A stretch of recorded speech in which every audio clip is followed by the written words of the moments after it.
Sebelumnya kita akan berkenalan dulu dengan Pak Nick karena ini adalah pertama kali melayani di Spice. Selamat datang Pak Nick. Terima kasih Pak. Terima kasih udah datang dan bisa melayani kami untuk menjelaskan firman Tuhan kepada kami. Boleh kita berkenalan dulu pertama-tama, Pak Nick, pertama-tama asalnya dari mana, besarnya di mana? Saya berasal dari Sydney, saya membesar di Sydney, dan ya. Ya, dan bisa perkenalkan dengan keluarganya mungkin perkenalkan istri dan anak-anak. Ya. Ya, nama istri saya Rebecca, dan kami sudah punya 2 anak, 1 anak perempuan dan 1 anak laki-laki.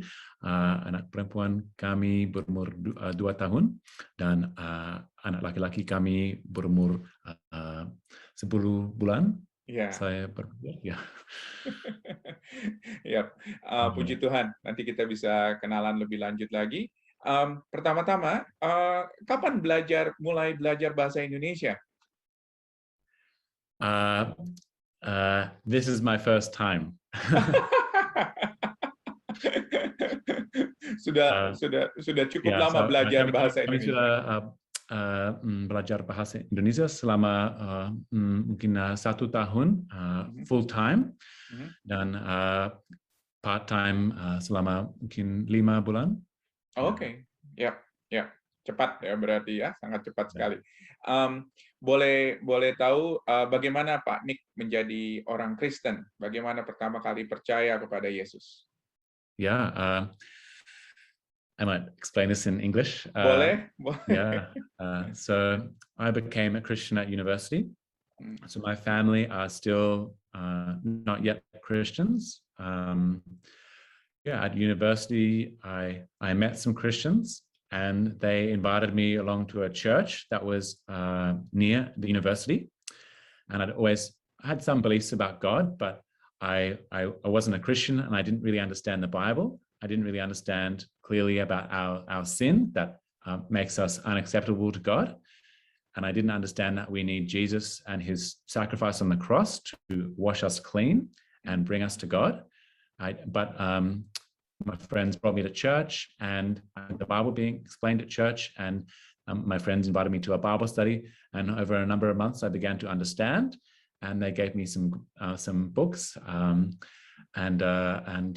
God was very kind to me. He brought me to an initial faith in Christ, and he held on to me from that point and helped me to grow and to trust him more through all the ups and downs of the Christian life so far. Puji Tuhan, ya, terima kasih buat kesaksiannya.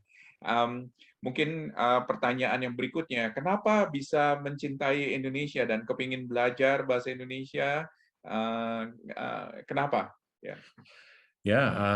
Well, at university, with the student Christian group that I was part of, I met some international students who are part of that Christian group, and some of them were Indonesian. And when I got to work with the Christian group, I was working with some Indonesian colleagues as well. So I got to know about Indonesia through them, and they knew that I was thinking about overseas mission. And some of them said to me, well, why don't you think about Indonesia? And I mean, to my maybe embarrassment, I didn't really know much about Indonesia, even though Indonesia is a huge country, so close to Australia. I didn't know much about it. But slowly I learned a little bit. And in 2017, these friends and I and some others went to Indonesia to meet some pastors and some gospel workers in Indonesia. And God worked in me and worked in Rebecca as well. We were married at the time, and we thought it would be a good thing if we can serve alongside Indonesian Christians in Indonesia. Puji Tuhan. Ya, terima kasih sekali lagi untuk membagikan cerita itu. Kalau misalnya melihat kurang lebih 1 tahun dari sekarang, Pak Nick berharap 1 tahun dari sekarang, apa yang terjadi nanti selama 1 tahun dari sekarang? Ya, mudah-mudahan kami akan bekerja di Jakarta, di gereja di Jakarta, the pastor of the church in Jakarta that we would like to work for. That pastor is a former student of Pak Kian. So he's someone that we have a few connections to that church. And so we'd love to work alongside them and continue learning Indonesian and learning Indonesian culture and learning Indonesian ministry.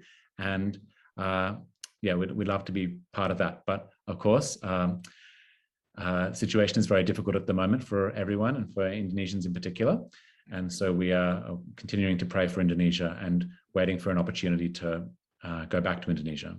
Baik, nanti kita akan doakan juga untuk rencana Pak Nick dengan keluarga. Ya, silakan Pak untuk menyampaikan firman Tuhan kepada kami. Ya. Terima kasih.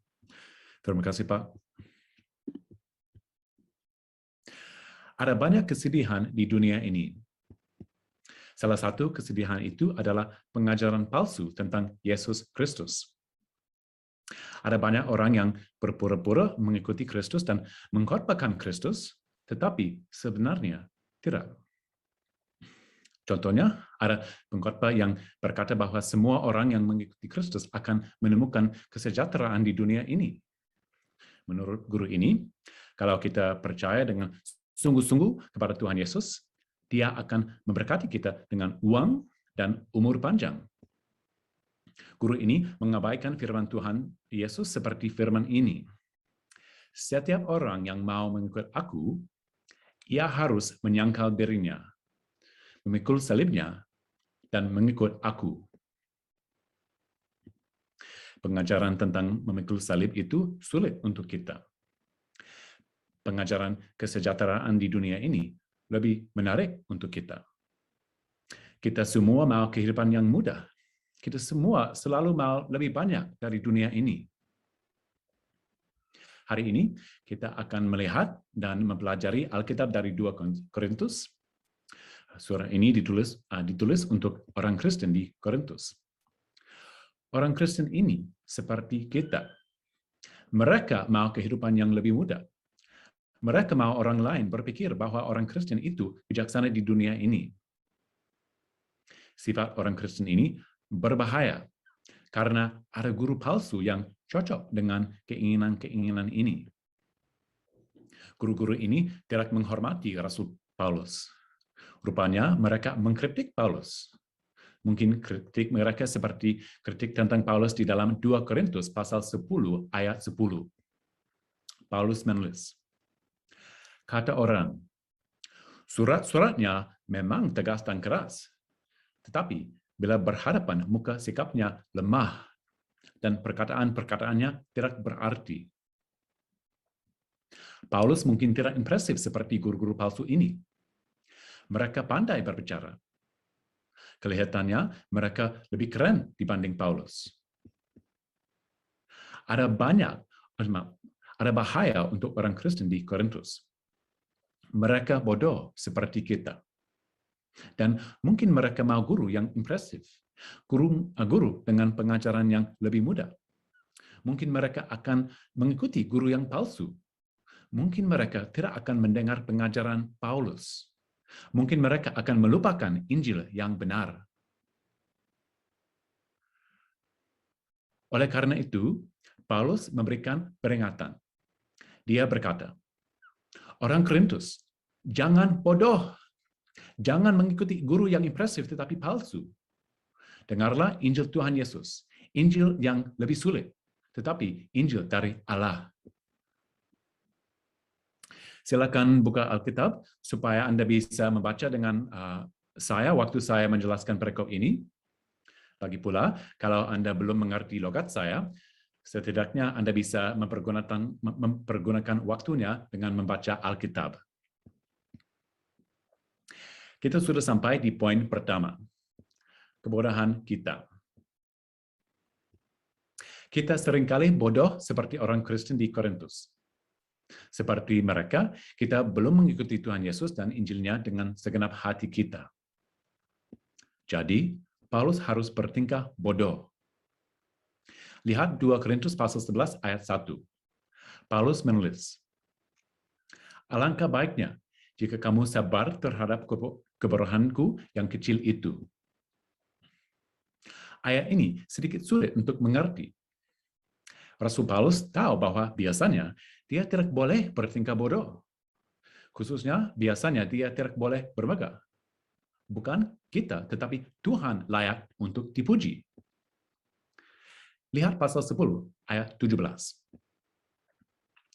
Barang siapa bermegah, hendaklah ia bermegah di dalam Tuhan. Biasanya kita harus berfokus kepada Tuhan. Tetapi kita manusia duniawi.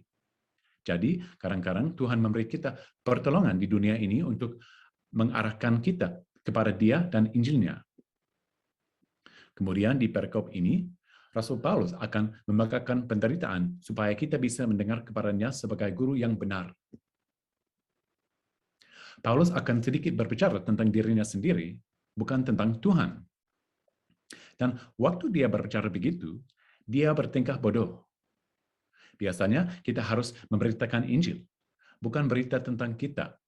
Tetapi kebodohan Paulus ini baik, karena alasannya supaya kita akan mendengar pengajaran benar lagi. Paulus menjadi orang bodoh, supaya dia bisa menyelamatkan orang bodoh seperti orang Kristen di Korintus, dan seperti kita. Paulus bertingkah begitu supaya orang Kristen di Korintus akan setia kepada Tuhan Yesus. Ayat 2. Aku cemburu kepada kamu dengan cemburu ilahi, karena aku telah mempertunangkan kamu kepada satu laki-laki untuk membawa kamu sebagai perawan suci kepada Kristus. Kita harus setia kepada Tuhan Yesus. Tetapi kita bodoh. Kita ditipu dengan mudah. Kita cepat disesatkan dari Tuhan Yesus. Ayat 3. Tetapi aku takut kalau pikiran kamu disesatkan dari kesetiaan kamu yang sejati kepada Kristus. Sama seperti Hawa diperdayakan oleh ular itu dengan kelicikannya. Kita bisa disesatkan dari kepercayaan kita. Kita tidak boleh sombong. Kalau kita percaya kepada Tuhan Yesus sekarang, kita harus terus percaya. Ada godaan. Mungkin kita mempunyai teman yang sukses. Mungkin teman itu belum mengenal Tuhan Yesus. Dan mungkin kita mulai berpikir, saya belum sukses seperti itu. Mengapa saya terus mengikuti Tuhan Yesus?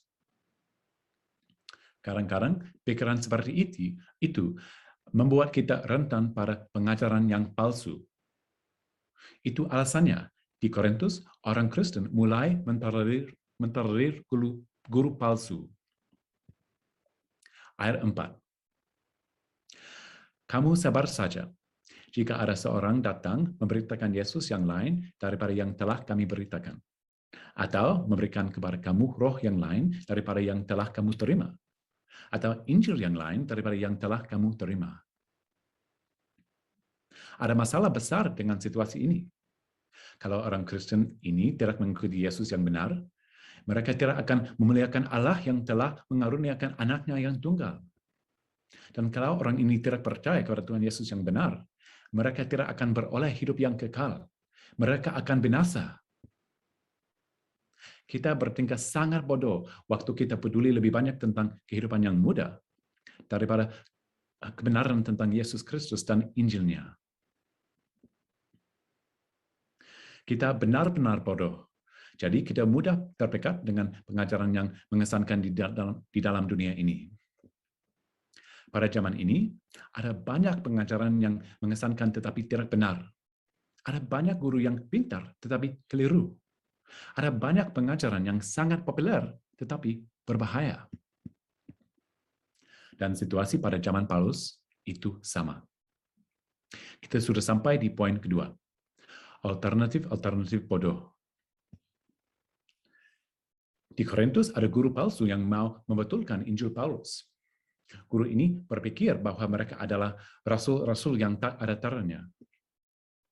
Guru ini pandai berbicara. Pengajaran mereka berharga.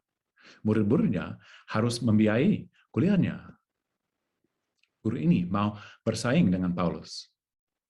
Tetapi kalau ada persaingan, mereka tidak akan berhasil. Paulus adalah rasul yang sejati. Ada bukti untuk klaim ini? Ya, ada. Yang pertama, Paulus mempunyai pengetahuan yang teliti.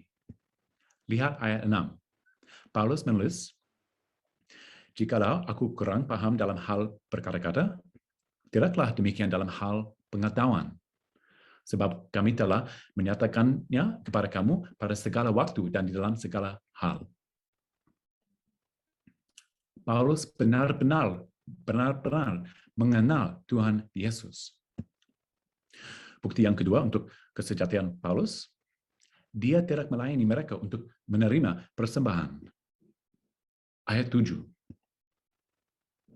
Apakah aku berbuat salah jika aku merendahkan diri untuk meninggikan kamu karena aku memberitakan Injil Allah kepada kamu dengan cuma-cuma?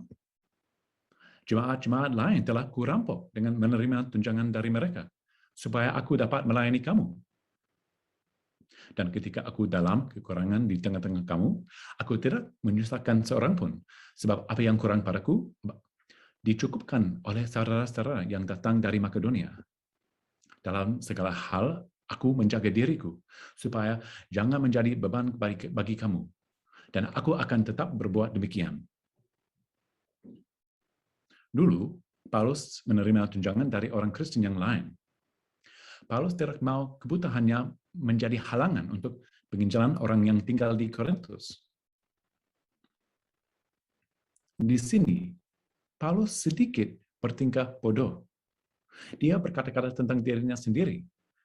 Tetapi dia berkata begitu supaya orang Kristen di Korintus tidak akan mengikuti guru palsu. Ayat 13. Orang-orang itu adalah rasul-rasul palsu, pekerja-pekerja curang, yang menyamar sebagai rasul-rasul Kristus. Hal itu tidak usah mengherankan, sebab iblis pun menyamar sebagai malaikat terang. Jadi, bukanlah suatu hal yang ganjil jika pelayan-pelayannya menyamar sebagai pelayan-pelayan kebenaran. Kesudahan mereka akan setimpal dengan perbuatan mereka. Paulus mau menyelamatkan orang Kristen di Korintus dari iblis. Kelihatannya gurunya baik, tetapi sebenarnya tidak.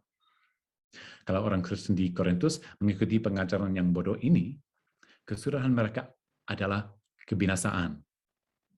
Allah akan menghakimi iblis dan semua yang mengikuti iblis dan pelayan-pelayannya. Jadi, kita harus berhati-hati. Kita sering bodoh dan masih ada banyak alternatif bodoh. Mari kita dengar pengajaran rasul-rasul yang sejati, pengajaran yang ada di dalam Alkitab. Mari kita belajar pelayanan Paulus. Ada paling tidak 3 pelajaran untuk kita. Yang pertama, Paulus lebih memprioritaskan pengetahuan dibandingkan gaya bicara. Kita harus mengenal Tuhan Yesus dan mengerti Injilnya dengan teliti. Pelajaran yang kedua, Paulus tidak mau menjadi beban bagi muridnya. Mari kita mencoba hidup sederhana, supaya kita bisa melayani orang yang lain, dan supaya kita bisa mendukung penginjil-penginjil di daerah yang lain. Pelajaran yang ketiga, Paulus masih mengasihi orang Kristen yang tidak menghormati Paulus. Mari kita ingat belas kasihan Allah kepada kita, supaya kita bisa mengasihi orang yang lain yang tidak mengasihi atau menghormati kita. Injil Paulus adalah Injil yang terkuat. Injilnya bukan alternatif bodoh. Tetapi, kadang-kadang kita tidak menundukkan diri kita pada Injilnya. Kita bodoh. Oleh karena itu, Paulus memberi bantuan untuk orang bodoh seperti kita. Kita sampai di poin terakhir. Poin ketiga. Paulus bukan orang bodoh, tetapi dia akan bertingkah bodoh. Dia akan berkata tentang dirinya. Khususnya, dia akan memberikan penderitaannya supaya dia bisa membuktikan bahwa dia adalah rasul yang sejati. Ayat 16. Kuulangi lagi. Jangan hendaknya ada orang yang menganggap aku bodoh. Dan jika kamu juga menganggap demikian, terimalah aku sebagai orang bodoh, supaya aku pun boleh bermegah sedikit. Apa yang aku katakan, aku mengatakannya bukan sebagai seorang yang berkata menurut firman Tuhan, melainkan sebagai seorang bodoh yang berkeyakinan bahwa ia boleh bermegah. Karena banyak orang yang bermegah secara duniawi, aku mau bermegah juga. Orang bodoh seperti orang Kristen di Korintus akan ditolong oleh kemegahan Paulus, karena kehidupan Paulus cocok dengan kehidupan rasul yang sejati. Rasul-rasul di Korintus tidak sejati. Mereka sedang menyesatkan orang Kristen di Korintus. Ayat 19. Kamu suka sabar terhadap orang bodoh, karena kamu begitu bijaksana. Karena kamu sabar jika orang memperhambakan kamu, jika orang menghisap kamu, jika orang menguasai kamu, jika orang berlaku angkuh terhadap kamu, jika orang menampar kamu. Sepertinya guru-guru palsu melecehkan orang Kristen ini. Paulus mengasihi orang Kristen di Korintus, jadi dia mau menyelamatkan mereka. Oleh sebab itu, Paulus sedia untuk bermegah. Ayat 21. Dengan sangat malu, aku harus mengakui bahwa dalam hal semacam itu, kami terlalu lemah. Tetapi, jika orang-orang lain berani membanggakan sesuatu, maka aku berkata dalam kebodohan berani juga. Paulus menyatakan latar belakangnya untuk menolong orang Kristen di Korintus mendengarkan Injil.